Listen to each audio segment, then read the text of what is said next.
Bentornati a Campus Cast, un podcast con i forti accenti veneti, altissime propensioni internazionali e in questo caso mi pare il momento di dire ho ho ho, holy cow! Abbiamo niente proprio di meno che Babbo the Natale. man himself, Babbo Natale, Kris Kringle, Santa Claus, Saint Nicholas, Father Christmas, Joulupukki. Even that. Wow. Mi sembra strano non fare questa intervista sedendoti sulle ginocchia. Cercando di elencare tutto ciò che non mi hai portato nell'arco dei decenni. Ma siamo qua. Beh, intanto la troverei assolutamente imbarazzante perché sederti sulle mie ginocchia. Comunque, se non ti ho portato... Abbiamo una certa età, tu ne hai una certa età. Assolutamente, io c'ero prima di tutti, quindi prima dei greci, prima dei latini, prima dei romani. E se non ti ho portato i regali, un motivo c'è, sappilo. Diversi motivi, almeno Diversi che io possa motivi. ricordare.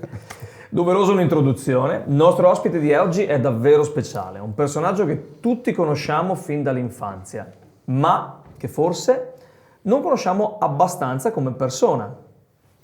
Stiamo parlando di qualcuno che ha fatto della generosità il suo lavoro, ma che ha anche imparato l'importanza dell'equilibrio tra vita privata e professionale. Un uomo che sa tutto di noi. Un uomo che parla tutte le lingue del mondo per il suo lavoro principale, ma che ha scelto in questa particolare occasione di adottare l'accento veneto, in particolare delle Dolomiti, perché si sente affezionato e davvero vicino a casa anche quando si trova tra le nostre montagne. Oltre a essere il più famoso portatore di regali del mondo, è anche un abile imbianchino, un appassionato micologo che conosce i funghi meglio di molti esperti e un cantante che usa la musica per unire le persone e le renne nei momenti difficili. Ha attraversato secoli di storia, ha visto cambiamenti epocali, è stato testimone di episodi, persone, guerre anche a volte. Tutto quanto. Ha visto cambiare il mondo, ha dovuto reinventarsi continuamente, non per niente l'ho chiamato con tanti dei suoi alter ego culturalmente collocabili, Assolutamente. per rimanere rilevante in un'epoca moderna. Anche un Christmas digital. Ma soprattutto è qualcuno che ha vissuto il burnout sulla propria pelle e sulla propria barba e ha imparato che anche chi dona agli altri deve prendersi cura di se stesso. Benvenuto al nostro podcast Babbo Natale. Eccomi qua, sono qui. Ben ritrovato. Sono qui molto volentieri, mi sono fatto qualche chilometro scendendo appunto, ero a Cortina poco fa, però Cortina fino qui a Bassano insomma è uno sputo per me. Parlavi del burnout? Parlavo del burnout, cominciamo dalla fine della nostra intro. Allora, ecco, proprio parlando del burnout, io arrivo, voi lo sapete, io ho tanti anni, molti più di voi. C'ero appunto prima delle civiltà greche, ho conosciuto i Fenici, i Romani, li ho conosciuti tutti. Gli Egizi un po' meno perché era troppo caldo per me, però comunque un giretto l'ho fatto. E proprio dai Greci ho imparato un concetto che si chiama katametron.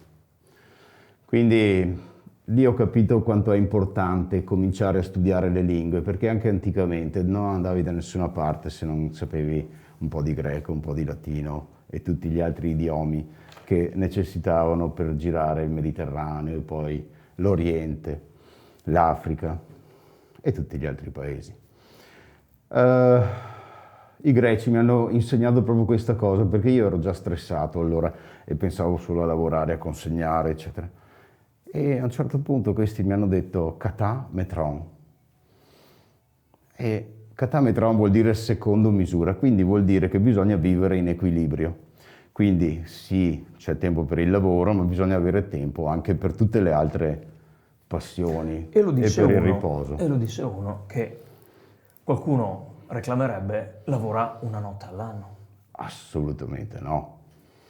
Bisogna Allora, chiarire tutto questo, assolutamente. perché quando si tratta di stress da overwork, overload lavorativo, ricordiamoci, Assolutamente. quello è soltanto l'apice di un qualcosa che sta fortemente e professionalmente parlando a livello di preparazione millimetrica e al secondo Allora, diciamo che da centinaia se non migliaia di anni di esperienza pregressa. Allora, diciamo che il Natale sta a Babbo Natale come la vendemmia sta ai viticoltori. È il momento in cui tu devi essere presente, ci sei prima e dopo, nei giorni dopo, ma come appunto chi ha una cantina, quando si fa il vino poi si lascia riposare un po'. Ok, quindi a gennaio, signori, io sparisco, quindi nessuno mi deve venire a rompere. Si può dire dove vai in ferie? No, Si assolutamente. può dire dove sei stato in ferie in passato? Beh, dove sono stato in ferie lo potrei anche dire, ma non c'è una località che ho saltato e quindi Sono tanti anni. sono tanti anni, quindi le ho viste veramente tutte. Diciamo che a gennaio di solito mi sposto più verso l'equatore, ok? Perché sono un po' stanco del freddo. Però ecco, come a gennaio mi prendo un mese in cui sparisco per riprendermi appunto dal mio momento così più impegnativo. Poi ho capito anche che durante l'anno, mentre gli elfi costruiscono i regali, io devo fare qualcos'altro. E quindi mi sono messo sia a studiare i funghi, che è un lavoro, che è una passione che mi piace tanto, sia andando in ferie poi qui nelle montagne, ho cominciato a imbiancare. Quindi ho usato la calce all'inizio. E queste due passioni barra professioni, probabilmente, professione, il discorso della calce deve essere in bianchino, ecco. Immagino che scendendo un po' più a sud cominci a mancarti l'etereo bianco Assolutamente. della neve e quindi tu cerchi di riprodurre quello che può essere magari un ambiente a te familiare e questo ti drena un attimino ulteriormente di quello stress che hai accumulato durante in particolare gli ultimi mesi, ecco. Micologia. Sì. Da dove nasce questa passione in particolare? C'è stato un twist, un momento specifico in cui ti sei sentito come Babbo Natale particolarmente vicino ai funghi? Beh, è cominciato 5.000 anni prima di Cristo. Eh sì, perché stavo facendo una perlustrazione tra l'Italia e l'Austria e quindi stavo sopra questi ghiacciai che in quel momento erano un po' più caldi e ho incontrato proprio un uomo che raccoglieva dei funghi per mangiare, dei funghi per crearsi dei medicamenti e dei funghi per conservare il fuoco. Quest'uomo poi ha fatto una brutta fine, però adesso lo troviamo in un museo, è il famoso Ozzi. Ancora si vede, insomma, nella sua mummia ci sono i resti di questi funghi. Da lì ho capito quante cose si potevano fare con i funghi, oltre a mangiarli ed ammirarli, e da lì quindi ho cominciato un po' alla volta a studiarli. Quindi ho cominciato molti anni fa. Fino ad identificartici, perché ricordi molto una manita muscaria. Bravissimo. Qui sono andato un po' a fondo di questa cosa, perché io ho questo vestito perché mi piace il bianco e mi piace il rosso. Ma molti pensano che il mio vestito venga dalla cultura Sami. In verità questi Sami non hanno mai usato questo fungo, cioè la manita muscaria, e che invece veniva usato dagli sciamani siberiani. Sarebbe una narrativa interessante, ma se la smentisci proprio tu, diciamo che non è il caso di credervi. È accattivante, però Non confermata. non confermata assolutamente. Da te. Quindi ho sempre creduto a Babbo Natale. E fai bene. L'imbianchino invece? Questo hobby? Guarda che mani che ho. Vedi, queste sono mani che devono lavorare. E sistemare le case della gente, renderle più belle, prendere un muro grezzo e finirlo, ok? C'è un piacere duplice. Il primo piacere è quello di dire, di mettere le persone a proprio agio, quindi sistemare le cose. E il secondo è di vivere nella bellezza, perché vivere nella bellezza è una delle aspirazioni di Babbo Natale, è un augurio che fa a tutti quelli che credono in lui. Bene, lo prendiamo soprattutto come un augurio, vista la stagione che stiamo attraversando e visto che stiamo per arrivare appunto alle feste.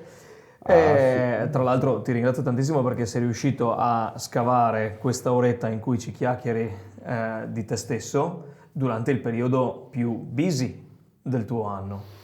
Quindi sorseggiare un eggnog in tua compagnia assume un valore che, guarda, va a compensare tutti appunto quei regali che non sei riuscito a portarmi, anche per colpa mia, me ne rendo conto. Però quel carbone è stato reinvestito in ottime grigliate. Hai fatto bene. Complimenti per il tuo accento. Sì. Fa parte dei tuoi superpoteri riuscire ad acquisire anche non soltanto lingue ma accenti locali?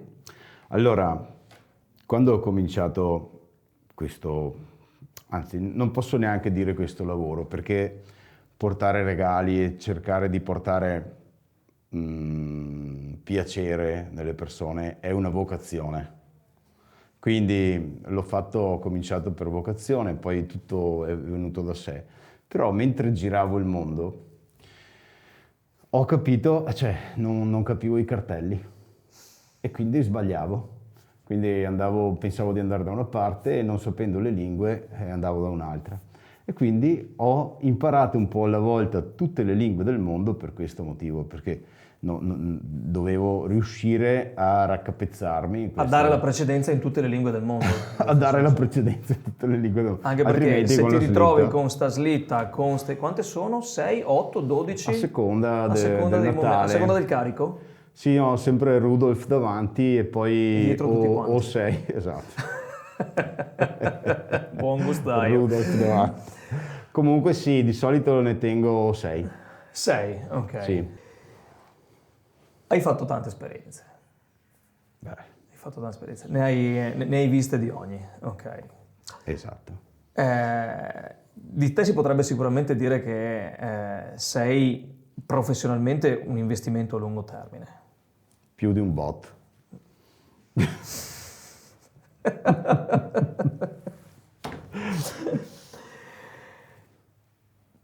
Oltre appunto alla necessità di orientarti nel mondo e il capire appunto a chi dare la precedenza da che parte, perché ovviamente tu entri in un paese dove si guida sulla destra, entri in un altro paese dove si guida sulla sinistra, Ale un fiato in dura. Certo.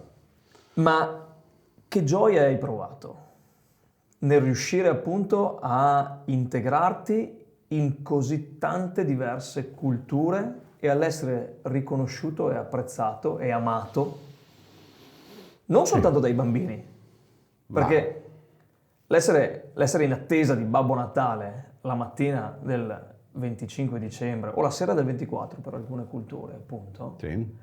Mi hanno dato 2 giorni di... Così, l'asco potenziale, appunto. Il fatto è che magari un paese confina con un paese del 24 confina con uno del 25 e dopo devi saltarne altri per riuscire a trovare la stessa identità. Ma lì c'è quel fenomeno che anch'io ancora non riesco a spiegarmi, che è la magia del Natale, che mi permette in una notte di fare il giro del mondo e anche con calma, con relativamente... riesco a entrare in ogni cammino, in ogni pertugio. Hai sempre il tempo per un biscotto e un bicchiere di latte? Sì. E la magia del Natale mi permette anche di non farmi venire la colite a latte e biscotti. Negli ultimi anni io ti lascio sempre una birretta. Latte, biscotti e birretta, capirai che non è proprio il massimo. Però appunto la magia del Natale ti permette anche di non avere la colite. Quindi te vai in giro dove che te vuoi, giri il mondo, vedi tutto, tutti ti accolgono, tutti ti danno da mangiare, tu puoi mangiare tutto senza problemi. Ti prendi però il tuo tempo. Ritorniamo a quello che è Sì. il riposo. Ok. sappiamo che ogni professione ha bisogno di un equilibrio tra quella che è appunto Assolutamente. l'intensità e la voglia appunto di fare del proprio meglio all'interno di quella che è la propria professione ed anche la propria passione, che tra l'altro nel tuo caso è un qualcosa che trasmette passione, perché la passione per il Natale, la passione per il diventare più buoni anche, il voler diventare più buoni è qualcosa che tu ispiri. Me l'auguro, me l'auguro. Ciò nonostante, a un certo punto va fatto un time out. Esatto. E quindi rompere dopo il 25 dicembre, 26 dicembre, Boxing Day, Santo Stefano, qualcuno ancora magari è lì che sta scartando regali, Perfetto. eccetera. Testimone alla signora Befana, perlomeno per quanto riguarda la cultura italiana. Sì. E Io sparisco. ragazzi miei, Elf on the Shelf, amici Krampus, Svart Peter, Tutta sta gente vi lascio lì, saluti. lavorate, io sparisco. Di solito prenoto da qualche parte, ma sotto falso nome. Così nessuno sa dove sono, nessuno può reclamare se un regalo non va bene, nessuno può fare già prenotazioni per il prossimo anno, per i regali, per queste cose qua. E quindi io mi chiudo tutto. Poi a febbraio, marzo, un po' alla volta riparto. Appunto non riparto coi regali, ma riparto appunto dai miei lavori di pittura, di sistemazione delle case in Dolomite e poi durante la stagione invece vado a funghi perché diciamo che anche quello non riesco a farne a meno e quindi mi devo concedere del tempo. Sì, andare Dire a non funghi. riesco a farne a meno dei funghi, attento a non essere in Olanda, perché c'è essere un attimino più creativo. Ma come lì situazione. abbiamo una creatività diversa, ma insomma diciamo che c'è un mondo da esplorare anche lì, perché non è tutto divertimento, ma c'è anche uno studio, per esempio, mi permetto una piccola divagazione tecnica sulla psilocibina come terapia per le malattie nervose, quindi per l'epilessia e per queste cose qua. Quindi non è tutto così da buttare, ma più che altro dei funghi mi piace che mi mettono in comunione con la natura. E come con le persone, diciamo, e con le popolazioni, i funghi sono connessi con il resto della natura. E quindi seguono dei cicli naturali. E quindi Seguono i cicli. un'altra cosa con cui io appunto ci tenevo a discutere con te è quella dei tempi di apprendimento, dei tempi della conoscenza, dei tempi che Sì. tu sei in grado di darti perché essendo eterno Certo, puoi però contare su questo altro superpotere. Ok. assolutamente. Ma allora con i funghi mi sono dato ogni stagione, io imparo dei funghi nuovi. Con le lingue, per esempio, ogni anno approfondisco, ok? Ho cominciato con il livello base, quello che mi permetteva di leggere i cartei. Per dopo, insomma, scominciare anche a leggere a patente, non solo che i cartei, perché sennò, ecco, quindi più vado avanti, più mi piace questa cosa di imparare. Ci sono dei tempi, non si può assolutamente imparare tutto subito, ma per imparare qualsiasi cosa ci vuole impegno, ci vuole tempo, ci vuole costanza. Pazienza, dedizione. Sono tanti valori che appunto abbiamo riscontrato in tante delle professioni che abbiamo affrontato finora. Come si fa a diventare Babbo Natale?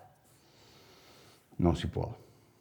Bisogna esserlo. Bisogna esserlo. Io non mi ricordo quando sono nato, ma avevo questa vocazione e ho cominciato. Poi un po' alla volta le renne hanno cominciato a fare i primi saltini, i primi voli, però erano partite come renne normali. Poi da lì è partita tutta una genia di renne, insomma, che vola, ma mette in strette perché ho messo anni a selezionarle. Sì. E comunque sì, alla fine essere eterno ti permette anche di vedere che non esistono gioie a breve termine, non esistono scorciatoie, quindi non puoi insegnare a una renna a volare in un mese, non puoi imparare l'inglese in un mese, ma hai bisogno di mettertici e di confrontarti, di andare, di studiare, sempre. E con i funghi è uguale, non puoi imparare tutti i funghi in un mese perché ce ne sono milioni e quindi hai bisogno di tempo. Stessa cosa per pitturare o qualsiasi altra cosa, insomma, qualsiasi cosa c'è bisogno di tempo e di impegno. Tu impari, ma tu anche insegni. Ti quoto, appunto, gli elfi più bravi sono quelli che ho formato io, non quelli nati già esperti. Sì, allora. Mi sembra il definirsi elfo nato già esperto è sufficientemente arrogante. Sappiamo che ci sono elfi di tutti i tipi, c'è l'elfo più umile, l'elfo che sa ascoltare, l'elfo che sa tutto. L'elfo che sa tutto, come chi dice in Bassa Italia, mi diceva nessuno nasce imparato. Quindi Neanche un elfo. Neanche un elfo e neanche Babbo Natale, tutti devono imparare. Gli elfi, quelli che arrivano e mi dicono mi so già mettermi a fare, eccetera, io non li quoto neanche perché capisco che arrivano dalla tundra, cosa vuoi che sappiano di costruzione, di giocattoli. E invece altri si mettono là e mi dicono mi insegni tu, vedo l'unica cosa che si può fare, quindi capisco che c'è un'umiltà che ti permette di imparare. E questi elfi magari il primo anno mi fa qualche capea, ma dopo insomma gli appassioni, va avanti, fa. Quindi sì, in qualche anno te ha persone, te ha elfi che è veramente bravi. Ci piace concludere chiedendo un episodio particolare, un momento nelle tue esperienze, in quello che tu hai visto, in quello che tu hai vissuto, in quello a cui hai assistito, a cui sei stato testimone, che ti ha toccato, nonostante il tuo essere Babbo Natale, ti ha detto guarda un po', l'essere portatore del concetto di Natale, essere portatore di uno dei concetti di Natale, appunto, mi ha fatto emozionare. Cosa è successo? Cosa ti ha colpito? Me ne basta uno, magari so che possono essercene stati tanti nell'arco dei secoli, nell'arco dei millenni, magari un incrocio preso al contrario, una renna che ha tagliato la strada a un bufalo d'acqua, un qualcuno che magari ti si è rivolto in una lingua che ancora non conoscevi. Tralasciamo queste e cerchiamo di, magari, se vuoi, una di queste magari potrebbe essere anche quella che ti è successa, ma dimmi cosa ti ricordi, magari dei secoli più recenti, qualcosa che sia anche nella nostra memoria o che possa essere riconducibile alla nostra memoria che ti ha particolarmente colpito e ti ha fatto dire sì, anche questo è Natale. Allora, c'è una cosa che io non ho mai concepito, per quanto abbia cercato di unire le persone di tutti i continenti, ci sono sempre state le guerre. Una volta le combattevano con le lance e ai giorni d'oggi purtroppo con una tecnologia assolutamente più distruttiva. Però in tutte queste c'è stato un episodio, successo anche qui vicino, che mi ha fatto fermare le renne. Perché da sopra vedevo tutte le campagne, tutte le colline distrutte dai bombardamenti durante la Grande Guerra Mondiale, la Prima Guerra Mondiale. E ad un certo punto ho sentito, la notte di Natale, dalle linee italiane, ho sentito dei ragazzotti cantare e ho pensato a quanto il Natale abbia fatto fermare per un momento la guerra e a come questi lontani da casa cercavano attraverso il canto una solidarietà, una comunione, un momento di tregua. E c'è questa canzone che ancora me la porto dietro perché ogni tanto mi viene in mente e penso a questa scena. E poi molti di loro parlavano quei dialetti del Dolomiti a cui io già ero affezionato. E quella canzone faceva così, poi ognuno ci metteva le strofe che voleva. La canzone faceva Addio padre e madre, addio, che per la guerra mi tocca di partir. Quanto fu triste la mia partenza, che per l'Italia mi tocca morir. E poi continuava, insomma, però ho dovuto proprio fermarmi perché erano note semplici, parole semplici, ma che in quel momento mi laceravano il petto. E ho detto, per quanto in quel momento io ho capito che la mia vocazione, la mia missione, quella di portare pace, quella di portare un piccolo dono, un sorriso, era tanto importante e sarebbe stata importante per sempre, perché le guerre non cessavano e io vorrei che cessassero.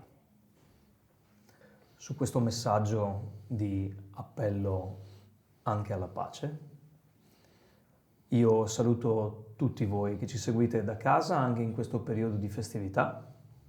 Vi ricordo di continuare ad ascoltarci, guardarci, cliccare sulle campanelle, mai meglio di adesso, per farle suonare a festa. E ringraziando Alchimie Venete per il supporto tecnico che ci dà da dietro gli obiettivi e dietro i microfoni, vi invito appunto a seguirci, a stare sintonizzati con noi, anche a Natale. E quindi vi auguriamo buon Natale.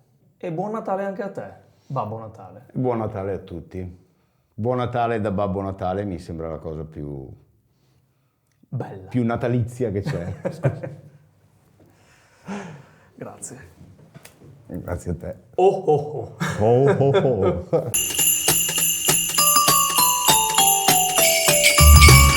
Ho, ho, ho, ho, ho.